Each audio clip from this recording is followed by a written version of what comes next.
নমস্কার দর্শক বন্ধুরা, আশা করি আপনারা সকলেই সুস্থ ও ভালো আছেন। তো আপনাদের সকলকে স্বাগত জানাই আমাদের চ্যানেল WB স্পোর্টস ওয়ার্ল্ডে।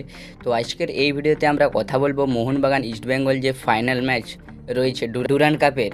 তো সেই ম্যাচে মোহনবাগান এবং ইস্টবেঙ্গলের সম্ভাব্য প্রথম একাদশ নিয়ে কথা বলবো।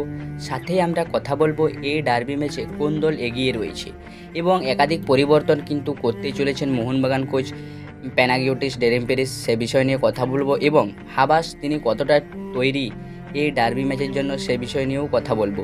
ভিডিও শুরু করার আগে আপনাদেরকে একটি খবর জানিয়ে রাখি। সূত্রের খবর অনুযায়ী ইফিয়ং ইস্টবেঙ্গলের নতুন নাইজেরিয়ান বিদেশি সেন্টার ফরওয়ার্ড তিনি কিন্তু আজকে সন্ধ্যে 7টাতে কলকাতাতে আসতে চলেছেন, এমনই কিন্তু খবর পাওয়া গিয়েছে, যেটি ইস্টবেঙ্গলের জন্য খুবই ভালো খবর। তবে যদি আজকে তিনি কলকাতাতে আসেন তবে ডার্বিতে দলের সঙ্গে থাকবেন কিনা এ নিয়ে বড় প্রশ্নচিহ্ন।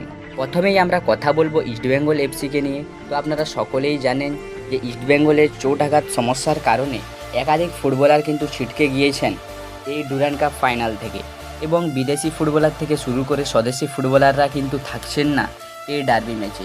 তো যেহেতু এই ম্যাচে ইস্টবেঙ্গলের দুই বিদেশি ছাড়াই তাদেরকে খেলতে হবে, অর্থাৎ 3 বিদেশি ফুটবলার কিন্তু রয়েছে এই মুহূর্তে ইস্টবেঙ্গল দলে। ও ইস্টবেঙ্গল দল তাদের সম্ভাব্য প্রথম একাদশ নিয়ে যদি আমরা কথা বলি, গোলকিপার পজিশনে রাফসুকান সিঙ্গিল, 2 সেন্টার ব্যাক মান্ডি এবং আনোয়ার আলী, লেফট ব্যাকে জয় গুপ্তা এবং রাইট ব্যাকে কিন্তু বড় পরিবর্তন করেছিলেন গত ম্যাচে হাবাস। তো লালচুংনুঙ্গার পরিবর্তে হার্দিক ভাটকে কিন্তু প্রথম একাদশে রেখেছিলেন। তবে ডার্বি যে হাই ভোল্টেজ ম্যাচ, সেখানে কিন্তু এক্সপিরিয়েন্স ফুটবলাররা ভালো পারফরমেন্স দিতে পারবে। তো যদিও লালচুংনুঙ্গা ফার্স্ট চয়েস হবেন ডার্বিতে, তবে হার্দিক ভাটকেই আমরা রাখতে চলেছি প্রথম একাদশে। তো 2 মিডফিল্ডার রশিদ এবং জিকসন, এবং লেফট উইংয়ে থাকবেন বিপিন সিং, রাইট উইংয়ে দানু, অ্যাটাকিং মিডে থাকবেন ড্যানি র্যামিরেস, এবং একজন সেন্টার ফরওয়ার্ড হিসেবে আমরা বিদেশি বাদ দিয়ে এডমুন্ড লাল্লিংডিকাকে কিন্তু রাখতে চলেছি। তো যদিও 4-4-2-1 ফরমেশনেও কিন্তু দল সাজাতে পারেন অ্যান্টোনিও লুপেস হাবাস। তো এ বিষয়ে আপনাদের কি মন্তব্য অবশ্যই কমেন্ট করে জানাবেন। তো ডিফেন্স থেকে শুরু করে মাঝমাঠ অ্যাটাক ইস্টবেঙ্গলের অনেকটাই ভালো, তবে মোহনবাগানের খাতায় কলমে দেখতে গেলে ইস্টবেঙ্গলের থেকে অনেক পূর্ণ শক্তিশালী দল কিন্তু মোহনবাগান।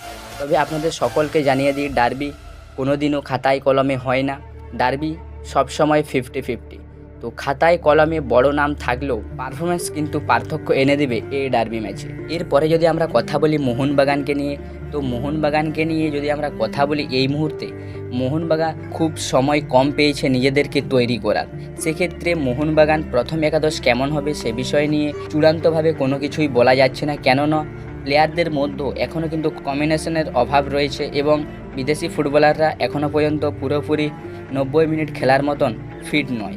সে কারণে এই মুহূর্তে মোহনবাগানের দল কেমন হবে এ বিষয়ে কোনো প্রেডিক্ট করা যাচ্ছে না। তবে আমাদের মতে 4-2-3-1 ফরমেশনে কিন্তু দল সাজাতে পারেন কোচ প্যানাগিওটিস। গোলকিপার পজিশনে বিশালকায়, ডিফেন্স লাইনে রড্রিগেস এবং ভেকে, রাইট ব্যাক টেকচাম অভিষেক সিং, লেফট ব্যাকে সুভাশিস বোস, 2 মিডফিল্ড পজিশনে থাকবেন আপুইয়ার সঙ্গে কিন্তু এই ম্যাচে শুরু করতে পারেন মিগুয়েল ফিগুইরা। তো যদিও মিগুয়েলের শুরু করার সম্ভাবনা কম রয়েছে, তবে মিগুয়েল শুরু করলে মোহনবাগানের জন্য খুবই ভালো হবে। এবং অ্যাটাকিং মিডে সাহাল, লেফট উইংয়ে লিস্টন, রাইট উইংয়ে ছান থেকে আমরা দেখতে পারি এই ম্যাচে। যদিও গত ম্যাচে দ্বিতীয়ার্ধে ছানটেকে দেখা গিয়েছিল সবুজ মেরুন জার্সি গায়ে, তো এই ম্যাচে আমরা আশা করছি ছানটেকে দেখা যেতে পারে প্রথম একাদশে, এবং সেন্টার ফরওয়ার্ড পজিশনে জেমি ম্যাকলারেনকে হয়তো এই ম্যাচে শুরু করাবেন কোচ। তো মোহনবাগানের এই রকমই কিন্তু হতে পারে সম্ভাব্য প্রথম একাদশ। তবে প্রথমেই আপনাদেরকে জানিয়ে রাখছি যে মোহনবাগানের প্রথম একাদশ কেমন হবে এ বিষয়ে প্রেডিক্ট করা যাচ্ছে না, কেননা প্লেয়ারদের কম্বিনেশনের অভাব রয়েছে, কেননা তারা অনুশীলনের সময় কিন্তু কম পেয়েছে এই ম্যাচের আগে, এবং মোহনবাগান প্লেয়ারদের নিয়ে ফিটনেস নিয়ে একটি সমস্যা কিন্তু থাকছে এই ম্যাচে। তো যদিও ডার্বি এই মুহূর্তে 50-50 রয়েছে, কোন দল এগিয়ে কোন দল পিছিয়ে এটি বললে ভুল হবে। তো মোহনবাগান ইস্টবেঙ্গল তারা কিন্তু দুজনেই সমানে সমানে লড়াই করবে আগামী রবিবার ডুরান্ড কাপ ফাইনালের ম্যাচে বিকেল 5টা থেকে যুবভারতী ক্রীড়াঙ্গনে।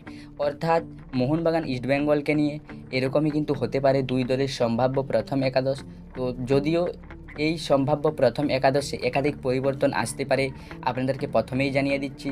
তো কোন দল এই ম্যাচ জিতে বাজিমাত করবে, আপনাদের কোনো মন্তব্য থাকলে অবশ্যই কমেন্ট বক্সে জানাবেন। তো ইস্ট বেঙ্গলের কাছে বড় সুযোগ কিন্তু হতে চলেছে আগামী রবিবার, কেননা গত উদ্বোধনী ম্যাচে মোহনবাগানের কাছে সাহালের একমাত্র করা গোলে তারা কিন্তু হেরেছিল মোহনবাগানের কাছে এবং দীর্ঘদিন থেকে ডুরান্ড কাপ তাদের ক্লাবে ওঠেনি। সেই তাগিদে তারা কিন্তু বাড়তি নজর দেবে এই ডার্বি ম্যাচটি।